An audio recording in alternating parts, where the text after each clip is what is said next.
గోదావరి జిల్లాలో అన్నపూర్ణ అంటారు. రాష్ట్రం విడిపోవడానికి కూడా కారణం గోదావరి జిల్లాలో పచ్చదనమే. ఆ శాపం తగిలేసినట్టుంది.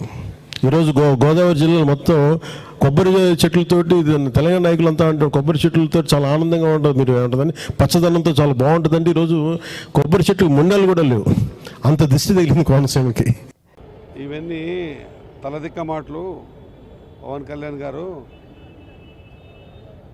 తెలంగాణ గాలి నీరు, తెలంగాణలో ఫ్యాన్స్, వ్యాపారాలు, వ్యవహారాలన్నీ తెలంగాణలో ఉన్నటువంటి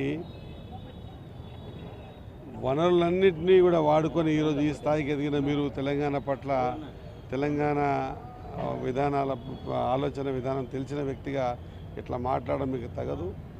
దట్టు నాకు తెలిసి మీరు ఒక ఫిలింలో హీరో ఒకటే కాకుండా ఒక పొలిటికల్గా డిప్యూటీ సీఎంగా ఉన్నారు. ప్రాంతాల మధ్య విభేదాలు లేదా ప్రాంతాల మధ్య ఈ విధంగా డిస్టర్బెన్స్ చేసి ఏదో అక్కడ మైలేజ్ తీసుకోవడానికి ప్రయత్నం చేస్తుంటే అది రాజకీయం లక్షణం కాదు. దయచేసి ఈ వర్డ్స్ వాపస్ తీసుకోవాలా.